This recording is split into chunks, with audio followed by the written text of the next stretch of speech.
Fala galera, análise de Shakhtar 1, Barcelona 0, pela quarta rodada do Grupo H da UEFA Champions League. E antes de começar a análise, fica meu pedido para você se inscrever no canal e ajudar a gente a chegar aí nos primeiros 100 inscritos e também deixar um like e compartilhar esse vídeo para o YouTube divulgar mais esta análise. Então vamos lá, começando pelo comportamento das equipes em campo, a gente vê que o Shakhtar teve 32% de posse de bola contra 68% do Barcelona, né? Um número alto, bem alto para o Barcelona como visitante e um número bem baixo para o Shakhtar como mandante.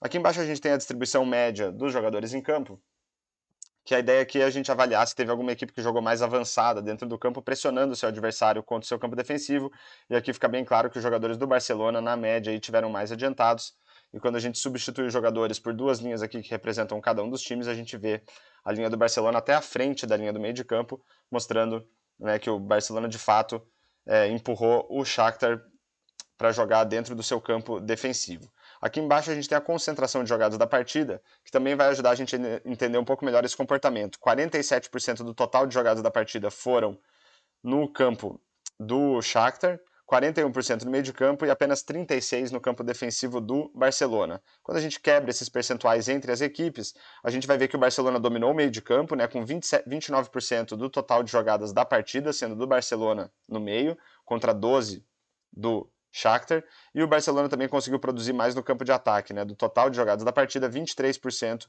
foram do Barcelona no seu campo de ataque e 4% do Shakhtar no seu campo ofensivo. Aqui embaixo a gente tem um gráfico que mostra o domínio do jogo, né, de cada uma das equipes ao longo da partida. A gente vê aqui praticamente só barras azuis representando o Barcelona e alguns trechos pontuais aqui de domínio do Shakhtar. Sabendo que aliás, o primeiro tempo aqui foi um pouco mais morno, né? Não tem muitas barras grandes do Barcelona, mas o segundo tempo aqui a gente já vê barras maiores. A intensidade do domínio de cada uma das equipes vai de 100 representando o domínio total da equipe mandante e menos 100 representando o domínio total da equipe visitante. Quando a gente tira a média desses valores, a gente chega em menos 16, que mostra aí um domínio bem grande do Barcelona na média da partida. Aqui do lado direito a gente vai olhar para algumas estatísticas que vão ajudar a gente a entender um pouco melhor aquilo que as equipes criaram em termos de construção e de finalizações. Então, começando pela expectativa de assistências, que é uma estatística que mede a capacidade das equipes de colocar os seus jogadores em condição de marcar gols. Então, esse número foi de 0,55 pelo lado do Shakhtar, um número relativamente baixo, e de 1,69 pelo lado do Barcelona, um número aí bem alto para uma equipe visitante. Em termos de finalizações, foram 9 pelo lado do Shakhtar e 13 pelo lado do Barcelona, um número alto aí para o Barcelona como como visitante, e um número relativamente baixo para o Shakhtar como mandante. Mas só olhar para a quantidade de finalizações não diz muito para a gente sobre a qualidade das oportunidades criadas, nem das finalizações em si. Então, para isso, a gente vai olhar para duas estatísticas, que são a expectativa de gols, que ajuda a gente a estimar o número de gols que uma equipe deveria ter marcado com base na qualidade das oportunidades, e a expectativa de gols pós-chute, que vai considerar também a qualidade das finalizações. Então, a gente vê aqui um certo equilíbrio em termos de oportunidades, né? A expectativa era que o Shakhtar tivesse marcado 0,82 gols e o Barcelona 0,93, um número relativamente baixo para o Shakhtar e mediano para o Barcelona, mas quando a gente olha para a qualidade das finalizações, aí o Shakhtar supera em muito o Barcelona. A expectativa era ter marcado 1,31 gols e o Barcelona apenas 0,08, então aqui uma superioridade enorme do Shakhtar nesse quesito.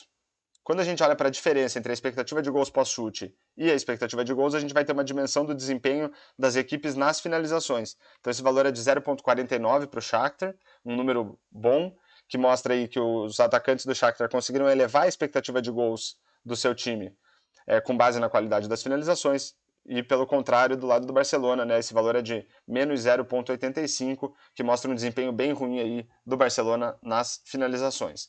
E quando a gente compara a expectativa de gols pós-chute com o número de gols marcados, a gente vai ter uma ideia do desempenho dos goleiros.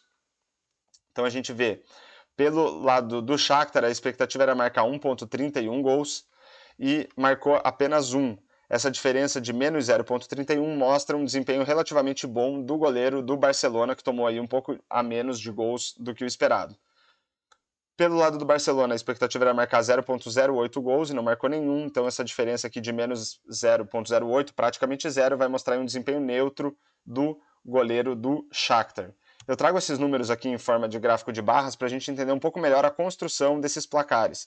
Então a gente vê aqui pelo lado do Shakhtar a barra de oportunidades praticamente, né, num tamanho semelhante à barra de finalizações, que mostra aí que o placar do Shakhtar foi construído muito, a contribuição, né, dessas duas parcelas foi mais ou menos igual, e o desempenho relativamente bom do goleiro do Barcelona, né, tem essa barra vazada aqui, que é uma barra negativa, que retorna o número de gols aqui do Shakhtar para um gol marcado. Quando a gente olha pelo lado do Barcelona, a gente vê que toda a construção, né, de expectativa de gols com base nas oportunidades foi praticamente anulado pelo mau desempenho do time nas finalizações, né, e a gente tem uma barra praticamente neutra aqui do goleiro, do desempenho do goleiro do Shakhtar, que deixou o Barcelona aí estacionado com 0 gol marcado. E para fechar a análise, se a gente olhar todas as estatísticas aqui, desde expectativa de assistências até número de gols marcados, são estatísticas que eu considero que vão ajudar a gente a entender a qualidade da partida. Pelo lado do Shakhtar, a gente vê estatísticas aqui com 3 estrelas ou 2, né, ou seja, uma partida aí de mediano para baixo para o Shakhtar. Pelo lado do Barcelona, a gente vê uma alta expectativa de assistências, um bom número de finalizações, mas aqui em termos de expectativa de gols já tem um número mediano, um número bem baixo de expectativa de gols pós-chute e nenhum gol marcado. Então a gente vê aí uma partida no máximo mediana, talvez, mas melhor para o Shakhtar, que venceu o jogo por 1-0. Então fechamos aí mais uma análise no canal, a primeira na UEFA Champions League. Espero que vocês tenham gostado, né, então, dessa análise aí de Shakhtar 1, Barcelona 0. E fica meu pedido novamente para você se inscrever no canal, deixar um comentário, um like e compartilhar esse vídeo para o YouTube divulgar mais esta análise. E falou!